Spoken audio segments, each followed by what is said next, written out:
রাসূল সাল্লাল্লাহু আলাইহি সাল্লাম কি কখনো সান্ডা খেয়েছেন?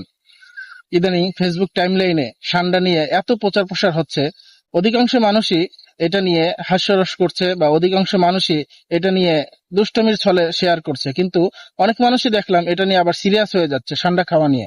রাসূল সাল্লাল্লাহু আলাইহি সাল্লাম কি কখনো সান্ডা খেয়েছেন? আসুন রাসূল সাল্লাল্লাহু আলাইহি সাল্লামের একটি হাদিস দিয়ে আমরা এই বিষয়টি বিশ্লেষণ করি। রাসূল আকরাম সাল্লাল্লাহু আলাইহি ওয়াসাল্লামের দস্তরখানে একবার সান্ডা পেশ করা হলো। রাসূল খাচ্ছিলেন, তার সামনে সান্ডা পেশ করা হলে রাসূলকেও সেই সান্ডা খাওয়ার জন্য বলা হলো। রাসূল সাল্লাল্লাহু আলাইহি সাল্লাম বললেন, এটা আমার জাতীয় কোনো খাদ্য নয়, আমি এটাকে খাবো না। এবং রাসূল সাল্লাল্লাহু আলাইহি সাল্লাম বললেন, তোমরা এটাকে খাও। কিন্তু রাসূল সাল্লাল্লাহু আলাইহি সাল্লাম বললেন, আমার এটা খাওয়ার মধ্যে, আমার রুচির মধ্যে পড়ে না। অতএব রাসূল সাল্লাল্লাহু আলাইহি সাল্লাম কিন্তু সান্ডা খাননি, এবং সাহাবায়ে কেরাম রাদিয়াল্লাহু তাআলা আনহু সেখানে যারা ছিলেন তারা সান্ডা খেয়েছেন। যার কারণে সান্ডাকে ইসলামী শরিয়া সম্মতভাবে কেউ হারাম বলেনি। তবে রাসূল সাল্লাল্লাহু আলাইহি ওয়াসাল্লামের রুচির সাথে যেহেতু সান্ডাটি যায় না, এজন্য তিনি যেহেতু খাননি, এজন্য অনেক ফুকাহায়ে কেরাম সান্ডা খাওয়াকে মাকরু বলেছেন। মাকরু অর্থাৎ অপছন্দনীয়।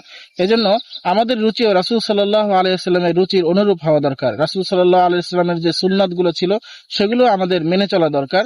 রাসূল সাল্লাল্লাহু আলাইহি ওয়াসাল্লামের রুচি যেমন ছিল, তার খাদ্যাভ্যাস যেমন ছিল, তার আচার আচরণ যেমন ছিল, সবকিছু রাসূল সাল্লাল্লাহু আলাইহি ওয়াসাল্লামের অনুরূপ করতে পারলে আমরা আমাদের জীবনকে উন্নত করতে পারবো। চলুন আমরা আমাদের রুচিকে বদলাই, আমরা আমাদের নিজেদেরকে পরিবর্তন করি। আসসালামু আলাইকুম ওয়া রাহমাতুল্লাহ। রাসূল সাল্লাল্লাহু আলাইহি সাল্লাম কি কখনো সান্ডা খেয়েছেন? ইদানিং ফেসবুক টাইমলাইনে সান্ডা নিয়ে এত প্রচার প্রসার হচ্ছে, অধিকাংশ মানুষই এটা নিয়ে হাস্যরস করছে বা অধিকাংশ মানুষই এটা নিয়ে দুষ্টমির ছলে শেয়ার করছে, কিন্তু অনেক মানুষই দেখলাম এটা নিয়ে আবার সিরিয়াস হয়ে যাচ্ছে সান্ডা খাওয়া নিয়ে। রাসূল সাল্লাল্লাহু আলাইহি সাল্লাম কি কখনো সান্ডা খেয়েছেন? আসুন রাসূল সাল্লাল্লাহু আলাইহি সাল্লামের একটি হাদিস দিয়ে আমরা এই বিষয়টি বিশ্লেষণ করি। রাসূল আকরাম সাল্লাল্লাহু আলাইহি ওয়াসাল্লামের দস্তরখানে একবার সান্ডা পেশ করা হলো। রাসূল খাচ্ছিলেন, তার সামনে সান্ডা পেশ করা হলে রাসূলকেও সেই সান্ডা খাওয়ার জন্য বলা হলো। রাসূল সাল্লাল্লাহু আলাইহি সাল্লাম বললেন, এটা আমার জাতীয় কোনো খাদ্য নয়, আমি এটাকে খাবো না। এবং রাসূল সাল্লাল্লাহু আলাইহি সাল্লাম বললেন, তোমরা এটাকে খাও। কিন্তু রাসূল সাল্লাল্লাহু আলাইহি সাল্লাম বললেন, আমার এটা খাওয়ার মধ্যে, আমার রুচির মধ্যে পড়ে না। অতএব রাসূল সাল্লাল্লাহু আলাইহি সাল্লাম কিন্তু সান্ডা খাননি, এবং সাহাবায়ে কেরাম রাদিয়াল্লাহু তাআলা আনহু সেখানে যারা ছিলেন তারা সান্ডা খেয়েছেন। যার কারণে সান্ডাকে ইসলামী শরিয়া সম্মতভাবে কেউ হারাম বলেনি।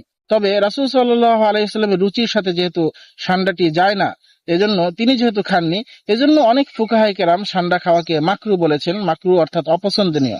এজন্য আমাদের রুচিও রাসূল সাল্লাল্লাহু আলাইহি ওয়াসাল্লামের রুচির অনুরূপ হওয়া দরকার। রাসূল সাল্লাল্লাহু আলাইহি ওয়াসাল্লামের যে সুন্নাতগুলো ছিল সেগুলো আমাদের মেনে চলা দরকার।